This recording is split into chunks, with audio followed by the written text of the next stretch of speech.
Hello, everyone, and welcome again to another Teacher Joseph podcast. Today's phrase is to call the shots. To call the shots. And that means who's in charge. Now, I'm going to give you a few examples just so you know how to use this. But to call the shots is usually a question about who's in charge or who's running the place. For example, in the family business, it's the grandfather who calls the shots. As the project manager, she's the one who calls the shots. Even though he's new, he acts like he's the one calling the shots. She used to call the shots, but now a new manager has been hired. While the committee discusses and suggests, it's the chairperson who calls the shots. In that relationship, it's kind of obvious who calls the shots. She really is in charge, at least in the home. So, to call the shots is usually used with the question, who calls the shots? And it's there to show who is in charge or who has the power. Now, I gave you a few business examples there, but this isn't a phrase that you can use in business English. You can use it with your friends or with your colleagues in everyday conversation, but it's not something you could ever say to your boss, at least not in a serious business conversation.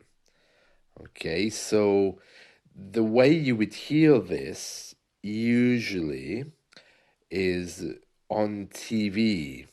If you watch Columbo or other detectives, you might hear them walking into a crime scene and saying, "Hey, who calls the shots here? I want to talk to the detective in charge." Something like that. Who calls the shots?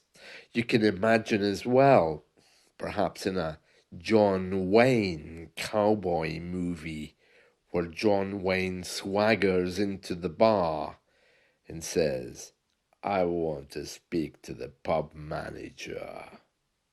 Who calls the shots around here? It's very dramatic. It's also a little bit cynical. It's a way of saying quite sarcastically, "I want to know who's in charge." So you wouldn't use it in any formal way. It's more just in a commentary. So if I'm in a restaurant and I get really bad service, I might turn to my friend and say, "Oh, I wonder who calls the shots around here, because clearly it's not making a lot of impact because the service is awful." Yes, so who calls the shots? I do like police dramas. I like to watch Columbo, Rizzoli and Isles. That's two women. It's a bit like Cagney and Lacey, if you remember that one from the 80s. There's also Perception, about a schizophrenic man with a really high level of intelligence. And then there's Monk, a man with some kind of obsessive compulsive disorder, and he helps the police as well. So I usually watch some of those in the evening time. And CSI as well is often good. So you would hear this phrase quite a lot in those kind of programs. The policeman walks in, the policeman is from the FBI, and he sees the local police officers there. You know, in America, they have this whole different division thing with the FBI and the local police. So the FBI walk in and they say, "Hey, who calls the shots around here?" Looking for the head policeman in order to get them removed so that the FBI can take over. Something like that. But it's a very good phrase and we use it a lot. And you will find it in our media and also just in general. Maybe if your team members are wondering who the new boss is, for example, or in other scenarios like the restaurant or the shops or whatever. But we do use it a lot. Now, speaking of who calls the shots and also the police, which I mentioned a moment ago, I have a strange story which came up in our media a few days ago. So it seems that the police, they were out doing their patrols and they found a delivery driver who didn't have car insurance. Now, this guy was delivering pizzas, but he wasn't insured to drive the car. Now, as you know, it's mandatory in most countries to have some kind of car insurance. So the police stopped him, they arrested him, and they took his car away.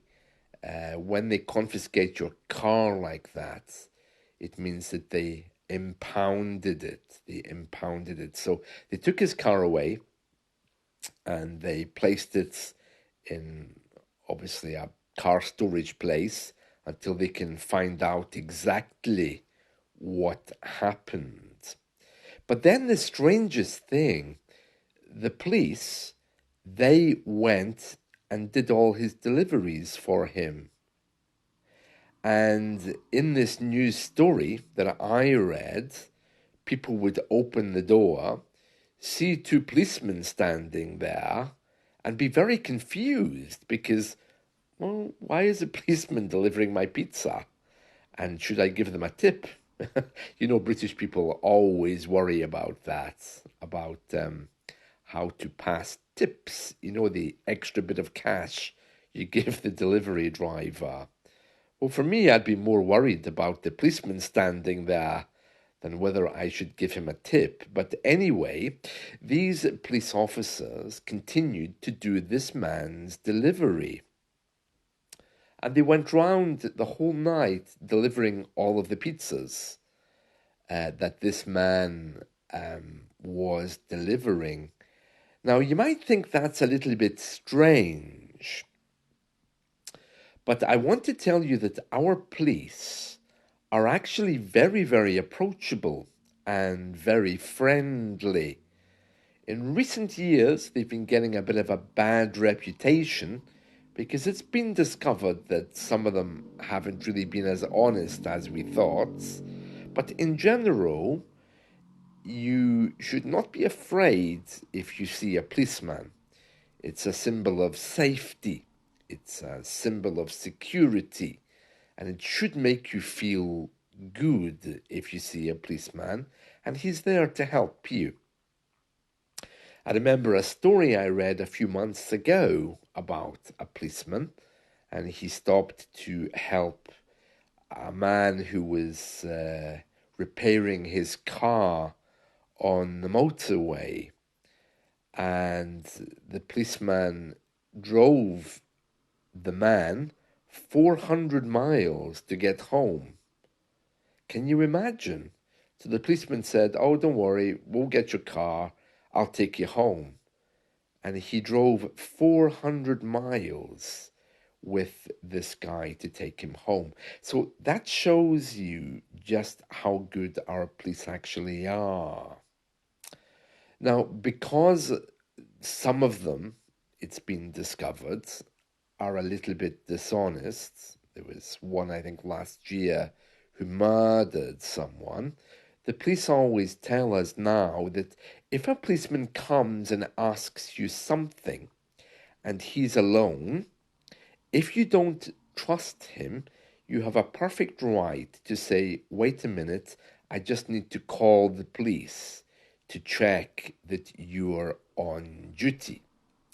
Because usually our policemen go around in twos. You don't usually just see one, there's usually two of them standing together. And if there's only one of them, it would be kind of unusual. Even on horses, there's usually two of them, or on bikes, there's two of them. So you should never really be afraid to approach them, to ask them questions. If they tell you where you want to go, they'll make sure that you understand before they leave you. If you say something like, oh, I'm afraid, or I'm really lost, they will take you to your destination if you appear to be upset or you need any help, So they are there to deliver your pizzas, take you to where you want to go. Honestly, I don't know why they don't just become taxi drivers. Um, it seems as well that our police, as we discussed before, are getting bigger. As I told you in one of my podcasts, I think a few months ago, the policemen now are demanding bigger uniforms because they're all getting big. And from what I can see around here, they're also getting shorter. They're dropping in height. I'm not sure that's a bad thing, but I'm not surprised they're delivering pizzas. I mean, I don't think they can move as fast as they used to. In the movies, you see policemen chasing the criminal for 3 streets and then climbing up a ladder and over a roof to detain them. And I don't think that would happen around here. More likely, the policeman would be driving in their car to catch the criminal, I think. Anyway, I'm not sure what the police are like where you come from, but here, I don't know. I don't know who calls the shots in the local police department. It's not like America where we have mayors and local politicians who control the police. Our police are completely separate. They're operated by the government, but the government isn't allowed to interfere with what they do. In fact, Boris Johnson, when he was our prime minister, he tried to order them to take control of the COVID situation. And they said, oh, no, no, we decide who gets arrested if someone breaks a COVID law because we don't want people to think we are the government spokesperson. We look after the law, you look after the government. We do different things, but we don't operate on behalf of the government. We just enforce the law it makes. Yeah, so very interesting. It shows that they don't want to be involved with politics too much. Very interesting. Yes, yes. So, anyway, I don't know who calls the shots with regards to the police. I know they have different levels, don't they? Constables, sergeants, commanders. I don't know how all of that works. They're a little bit mysterious in that way. So, yes, who calls the shots? Now, remember, you're never going to use this in a polite situation. So, you're not going to go to a restaurant and say, excuse me, can you tell me who calls the shots? It's more something you would just say to your friend, a commentary, an observation. In business English or in politeness, the correct way to say it would be, excuse me, who's in charge? Or can I talk to a manager, please? Who calls the shots is definitely something more from a police drama in a team when two colleagues are speaking about the boss, something like this. And there we are. There we are. So that's it from me today. It's dark, it's gloomy, it's pouring with rain. Storm, I think it's Catherine or Kathleen is coming. So we're preparing for that. and I wish you all a wonderful day. See you. Bye.